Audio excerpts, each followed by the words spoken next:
welcome back to the channel. Steve here from PC Budget Solutions. A little bit of a different scene. We're going to do this in the living room this time because I have more room to work with, a place to put everything, and I have my lighting down here, so we're going to hope that this turns out to be a fair bit better.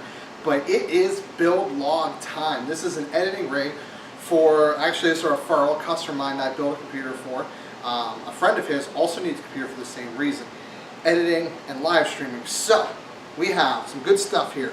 Over here we got the Ryzen 5 1600, GTX 1050 Ti for CUDA acceleration, a board that has 8 SATA ports because apparently he has 5 external hard drives that I have the pleasure of taking apart and installing. We have a Seasonic M12 power supply, I almost said SSD, but speaking of SSD, 240 gig, 16 gigabytes of memory. Behind here, what this is sitting on, we have a 2 terabyte drive, Blu-ray burner, and a Roswell Stealth. He liked the case a lot, so that's what we're going with today. We even have a copy of Windows, actually an OEM version from Microsoft. I don't do that too often. So, we have some peripherals to work with. Those aren't too much to talk about, but let's dive into it and see if we can get this build log done quickly, efficiently, and hopefully you guys learned something from me today. So, introducing the motherboard with the AX370 Gaming. I basically chose this for one reason only. As I mentioned in the intro, he has 8, he's going to need 8 SATA boards. He probably has a total, we probably need 7. Let me think for a second. SSD, no, we need all 8. So we are going to need all 8. One thing we might run into is the power supply may not have enough. So we're probably going to have to be strategic about that one. But let's get this closed up here. And let's take a quick look. Oh, I like that a lot. So, we have, main reason why we bought it, we have 2, 4, 6, 8 SATA ports, which is definitely important. We have 4 DIMM slots for future expansion. Fan game's decent. We got one here, CPU header there.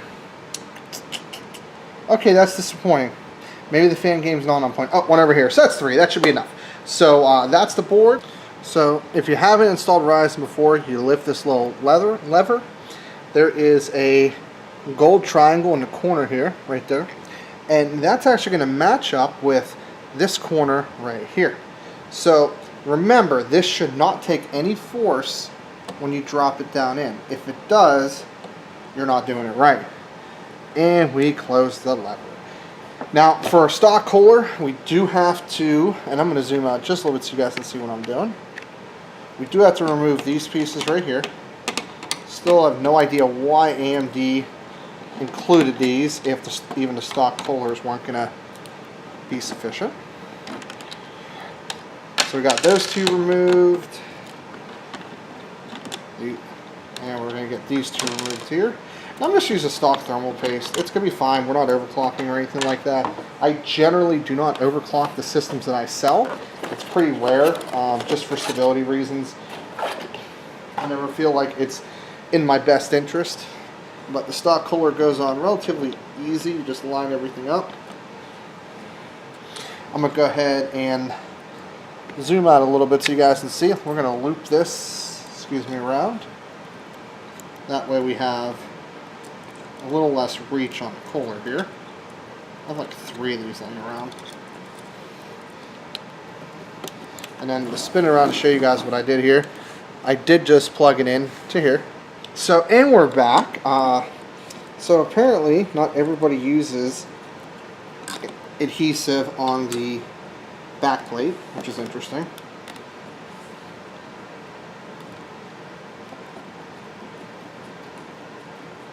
So I got those 2 started.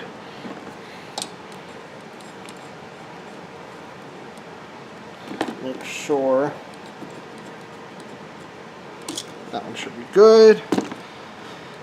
And we'll go ahead and get this one started. Looks like I'm actually having to put pressure on the... Okay. So we are down. Let's go ahead and go over here. We're threaded now. So yes, the back plate came off. That was fun. No adhesive whatsoever when I shifted it. And apparently my first screw wasn't in. So, we got all that down. Let's go ahead and get our memory here. And this will be the last part of this segment, just motherboard setup. Ideally, you do want to go ahead and test the system before you do all this. I got all night. Famous last words, right? So, for those of you that have not installed memory recently, it is pretty straightforward. Ryzen generally likes slot 2 and 4. So, slide in, push down. Just have to make sure that this matches up with the little slot down here. So that's pretty much all you have to worry about. Got it. Do as I say, not as I do. Okay, step one's complete. We got the motherboard and everything ready. Let's start prepping the case. Let me give you some quick glam footage. This is the Roswell Stealth. So I've used Roswell a couple times in the past. They make some pretty good stuff. I usually go to them when I need something specific. And I'll show you what I'm talking about.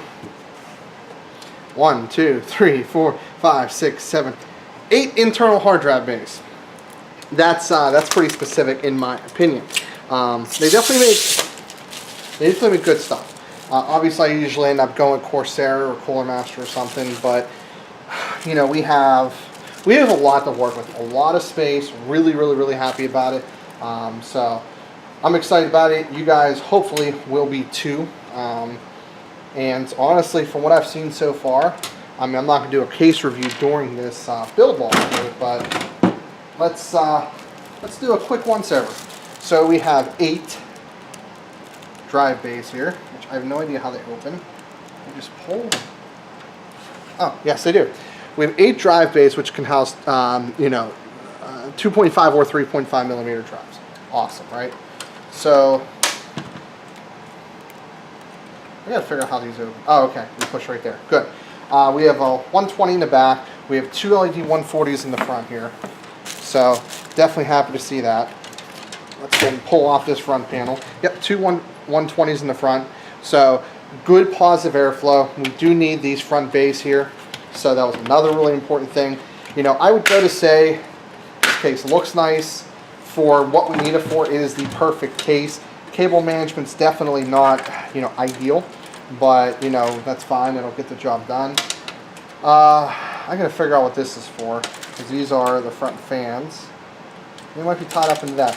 We'll take a little bit more of a look here, but that's a quick once over. Oh, this came undone at the top here. It's a fan filter, but it snaps in, so that's fine. I have no problems with that. Oh, we also have a fan in the top too. So I missed that. So not as positive airflow as I always like, but you know what? More airflow is not bad. So let's get prepping. So part of prepping the computer's power supply installation, the M12-2, one of my favorite power supplies out there. 2 12-volt rails, which used to be frowned upon. Seasonic does it right. They have everything on the correct rail. They're able to deliver really good power, really clean power, efficient power, without having to worry about the issue with multi-rails. That's an issue you ran with some of the older EVGA ones. Actually have one of those. It's kind of a backup, but okay. This is going to be fun. All the mounting points here are off-centered, which is fine, no big deal.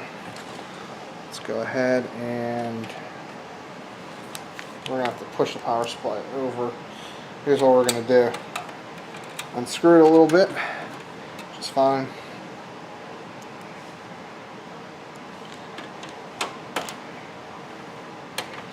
There we go, that moved over. And this one down in the bottom corner. Now, I didn't run any of the modular cables yet. We'll do that in a little bit. We'll put this on a cross pattern here. We'll do that once we run the graphics or the motherboard in. So we're going to do our optical I/O next. I've been doing that a lot recently. Just to give you guys a quick rundown, we have the SSD Plus by SanDisk. We have a Seagate Constellation ES drive. I've been using that a fair bit. And we have an LG DVD burner, because he's going to need it because he wants to be ripping DVDs, Blu-rays, things of that nature for himself. So Not that this will be super difficult, but let's install 5 1/4 inch base, something you guys probably haven't seen in some time. It's really hard, just a heads up. You undo whatever lever is on the inside. There's no levers on the outside.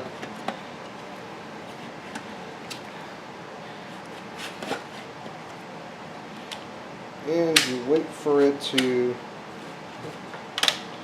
fall into place where you want it. Okay, so that's where it's supposed to be. And then what I'm going to do is the screws, which are back here, we're going to need those here. I'm going to mount it to the case so it doesn't move. We just don't want to deal with that down the road. So we're going to be looking for, probably that's power supply. This is probably their general purpose screw right here. So I'll put 2 in as I drop one. We turn this so you guys can see what I'm doing. Here's the latch I was telling you about right here. I'll put 2 on each side. Technically I probably need it on the other side, but although that looks to be kind of fun here. Hope I'm right with the right screw here.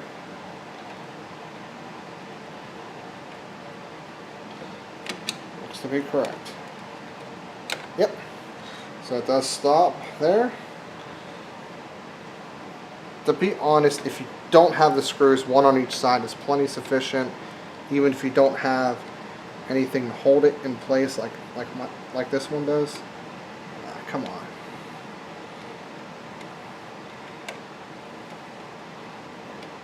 This one does not want to go for some reason. So we're going to flip her around and just do 2 on the other side for now.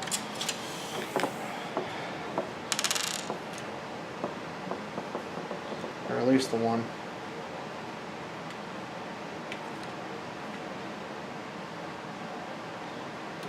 There's one.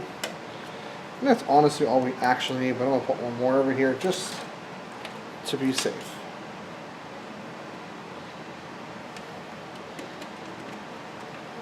There. That should be more than sufficient, so we'll leave it at that. So we got U installed. Now, let's install some drives down here. We're going to do SSD on top. So, for those of you that have installed these before, there's a warning label. Get rid of that. You need 2 screws. You don't need any more than that.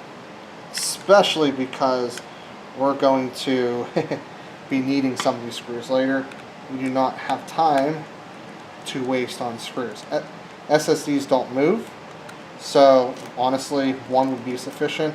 Heck, if you really had to, you could get away with tape, or Velcro rather. So, but we're not going to do that. We will be using screws.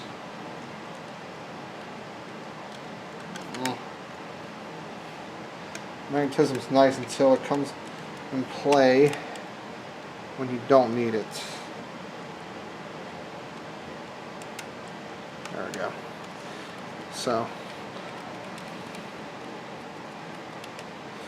you could definitely use double-sided sticky tape if needed, because this won't move.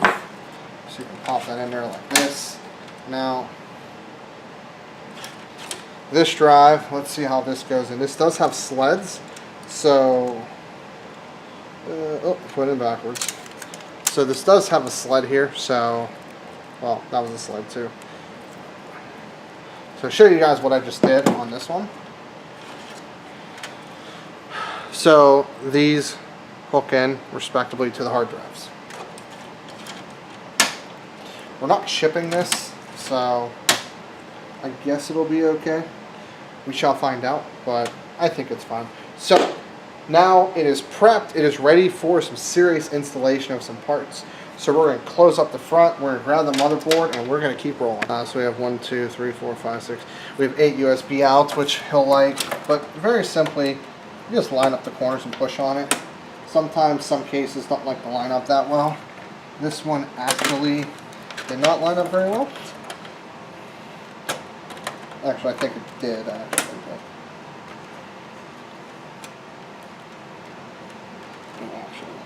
So, I got that bad boy in. Let's take a look at our board. We're going to have, this doesn't have a center one knockout. So, obviously center and over here. Oops, sorry. Center right here. We have one here, one at the end, one down here, one down here. Then we have, let's take a look. Just two up here. So, a sort of standard ATX layout. Not super duper difficult, so that's good. So I'm just gonna get all these started. So we have one hiding down here. That one went in pretty straightforward. Okay, so we're actually gonna be short a standoff technically, because you stand off next to the center post. It's showing right. There's one right next to it, and yeah, it's showing it should be like right here, and it's actually over here. So that's fine. It doesn't stick out super far. Now here's something that's cool. This this case actually looks to have some water cooling support, and I'll explain. Even though there's not a lot of room right here. There is a knockout or a space up top to put your radiator. So that's actually really cool that you can do that without having to worry about space and RAM clearance, which is definitely an issue that I had in the past. So I'm my big screwdriver and start tying some of these down here.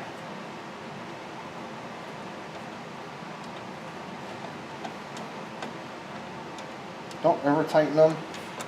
Kind of go to it becomes, you know, a little difficult to turn. You're probably pretty much down all the way.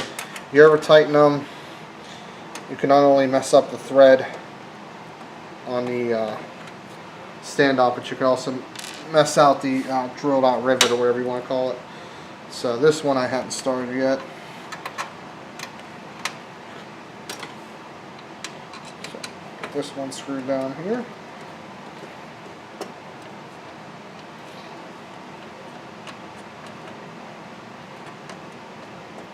That one I could tell even though it was getting harder, I knew it wasn't going down all the way. So just like I said, be very careful. Like this one's not down all the way, so it's going to be tough to turn. And then once it kind of goes the whole way through, when you bottom out on the actual screw, standoff, it locks up hard. So we're good there. And this is the last one. Standoffs aren't anything crazy. That looks good. So remember, always grab by the heatsink. Ooh, that's going to be tight. Let's do a test fit first. We want to see if the standoffs we installed line up, which they all do. And then we're going to go back to the screw bin that we had before. This is one thing I like. Instead of messing this up though, what I'm going to do is I'm going to take a standoff and I'm going to take a screw. I'm going to see what kind of fit it has before I actually put it down. We have a good fit, my friends, so we're using that. But one thing I like about this case so far is that it's the same screw for everything, so you don't have to worry about specific screws. I mean, you have power supply screws, but cool. They all line up, so I'm going to tighten down. Even I tell you guys never to tighten down, just to kind of hold it in place a little bit. And I'm going to do the outside, then the inside, respectively. So, yeah, you could definitely do some water cooling. So up here, you can fit another fan, and then there's room up inside here for a water cooler, like an H100i or something like that.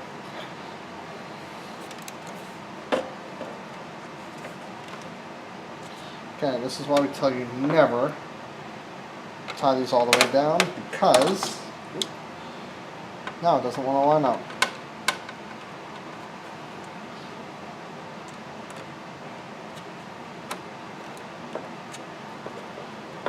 Okay, so I'm going to leave them loose for the time being.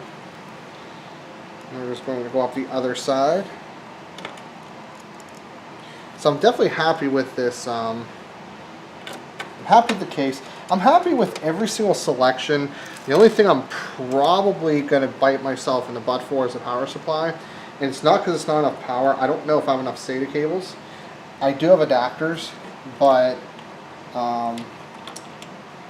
that might be, we might have to switch out power supplies. Luckily for him, I do have an EVGA 650 watt that I think should have, let's see, is this going down?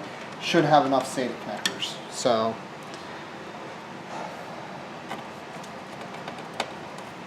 and that's because we're going to have to work on some of this stuff later. So, just going to tie all these down here.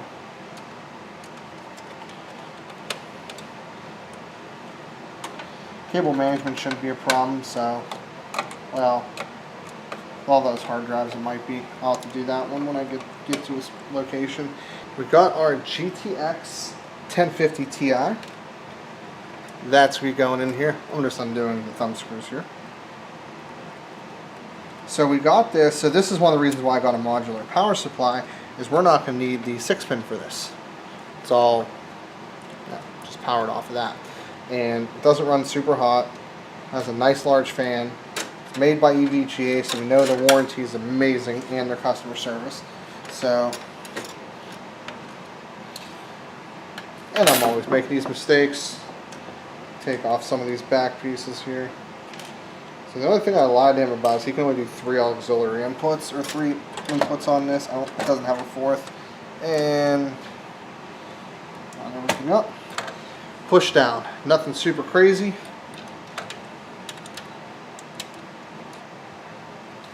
I'll just put the thumb screw back in here.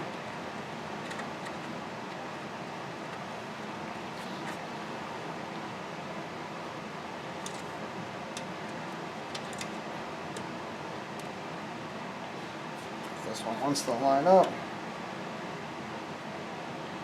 May not want to, but we'll make it happen. In fact, these have screws on the back, so we're going to go ahead and get this down here. So that down there. It's starting to look like a computer here a little bit, huh? So we have some good news and not the most ideal news, but regardless, it'll be fine. So the SATA total comes to 6, and we need 8. Now I do have adapters, so that should be fine. And it does come with 2 and then 4. So I feel like that's actually better than 3 and 3. Especially since, you know, some of those might actually be wasted due to the fact that we have to connect up the DVD drive. So definitely keep that in mind here. We're going to run this out of here. This will be our cabling section here. And we're going to turn you... Now I'm going to have to put a little bit of support under the connector here, or under the board, because there's no standoff there. So we're good there. Now we're going to want to go ahead and cable up our CPU power, so we're going to do that. Now before I think we get too crazy, we're going to plug everything in we need. So the side that says PSU goes into the PSU respectively. Just looking where everything is here. Okay. So there's that. We're going to plug in both of the Molex.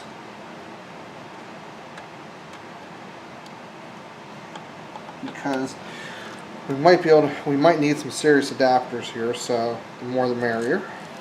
We're going to go ahead and untie all these here. We'll start doing some more of this stuff off camera. Untie that guy. Let's plug you in here. Untie this guy. This will be a SATA section here. one advantage about modular power supply is we don't need PCI Express power, so that'll definitely be an advantage for us when it comes to cable management here. That one plugged in, and lastly the two.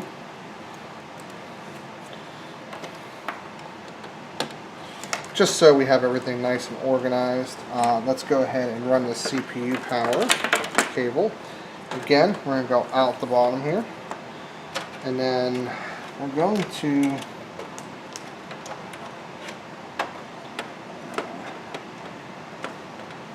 really don't have to wrap this around. That might be, if we do a fan in the way. So we have a couple options here. Option one would be to move the fan, which I'm going to do. So, you guys will see me back in a moment.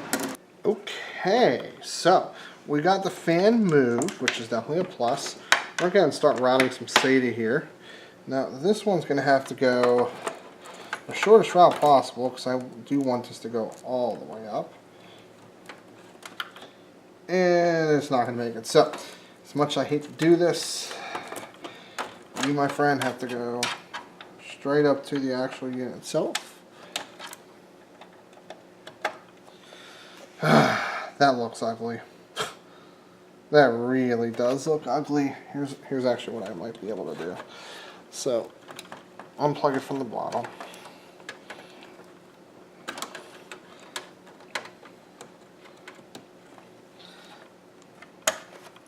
Now let's see if it reaches. Not quite. Okay, hold on. Even if we have to do this.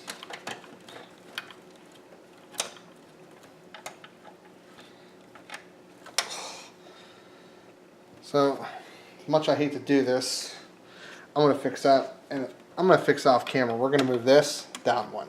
And we're back. Okay. So, let's route some SATA cables around the back here.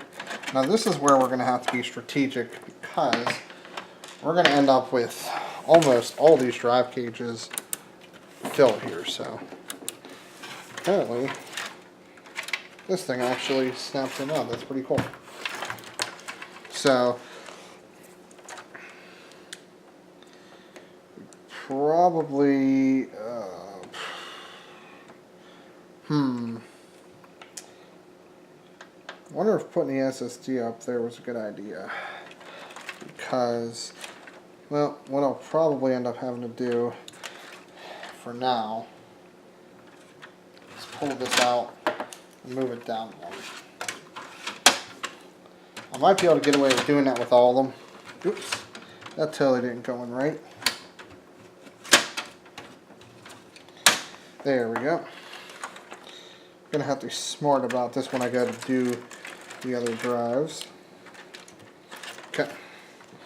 So those are good. Now we have a lot of cables back here. We have to address some of these here. In fact, let's actually unplug these for now. Let's address some of these cables here. We got a cluster of stuff. So let's figure some of this out here. So obviously, we know what these are. HDR and USB 3. Now we have an eSATA port. So I didn't order this case because of this, but I just realized this can become useful. This can allow him to, two fan controllers. That's pretty cool. It's going to allow him to maybe plug some hard drives in as needed instead of mounting all of them. So that definitely can be a plus. And then we have some MOLX connectors. I'm trying to figure out what all these MOLX connectors are for. I feel like some of them are for the fan control. So these are for the fans, that I know. And then these are probably for the fan controllers. Anyway, we want to keep as many MOLX cleared as humanly possible, because we're going to need adapters. I don't think there's really ifs, ands, or buts there. Adapters are going to be needed. So, we do have a cluster back here, which is not ideal, but we're going to use this cluster to power these.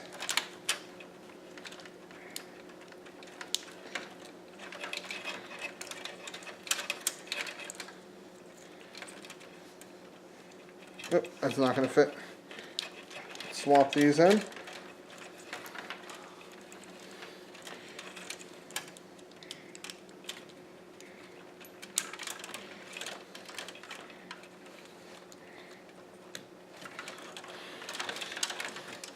So we're going to have to talk about how many hard drives we're going to install here. Yeah. So why am I still... Oh, I need to plug this one to this one still.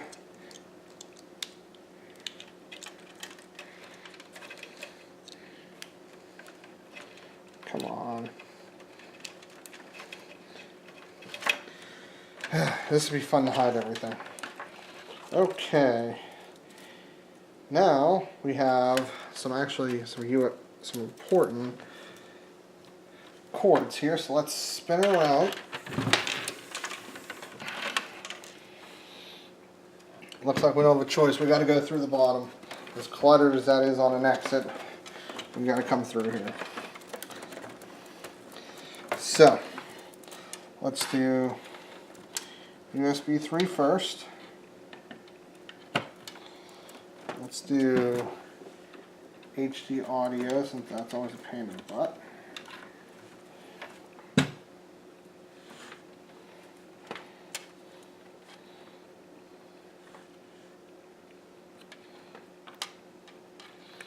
Come on.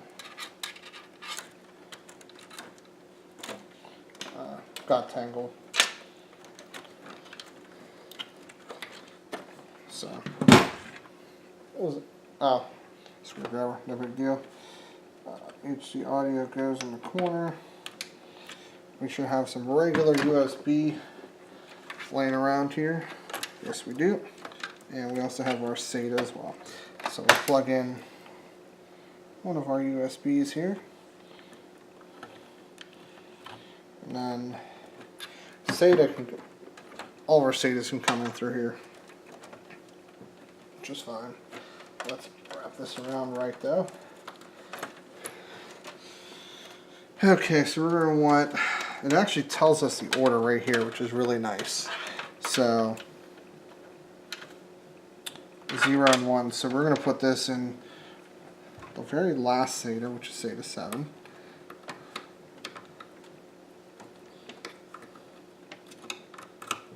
Okay. Nothing super crazy. We're going to do a right angle for this guy right here.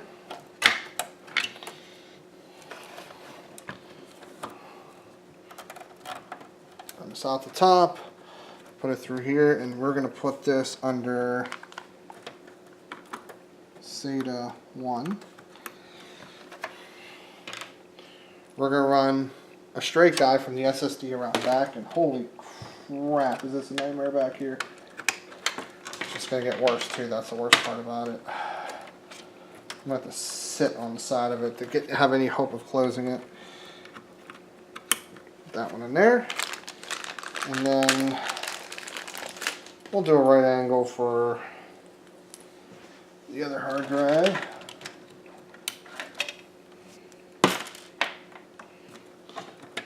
We can fire this guy. Do the SATA down here. So while this looks not horrible up front, you do not want to look around back. Okay, this is going to have a standard pin layout, so power button. So let's not do that first. Let's do the power LEDs. Oh, which I absolutely hate doing these.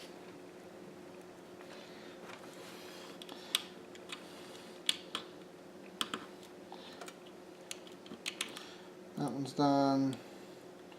Where's my hard drive LED? It has to be this one.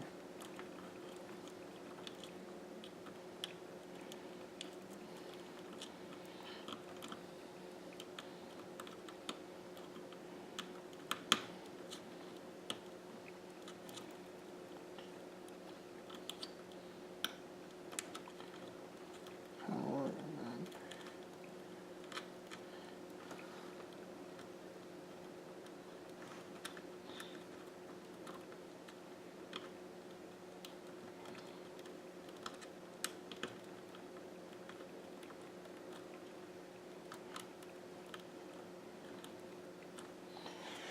Okay, that is in. As for anybody else, I will cable manage it better, just not right now.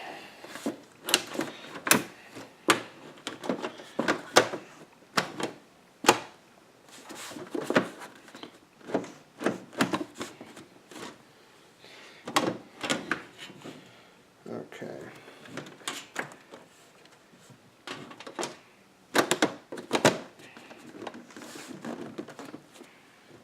Hey, we got the back panel on.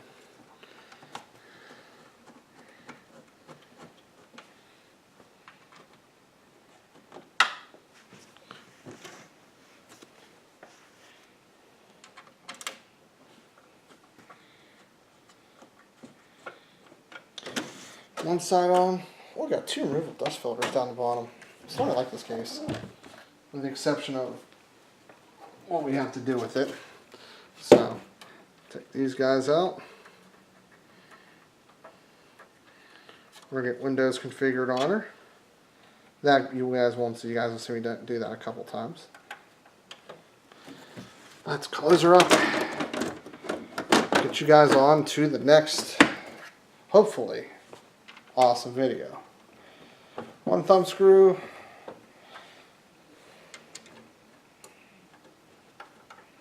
And 2nd thumb screw. Let's hope I edit a lot of this stuff out, make this pretty quick and easy. So, that's it. Thank you guys for tuning in to this build log, different space. Hopefully you guys liked it. Hopefully the editing goes through pretty well, so it's a little bit shorter. Probably took about an hour to get everything done. But we have a lot coming down the table, so this was obviously one build.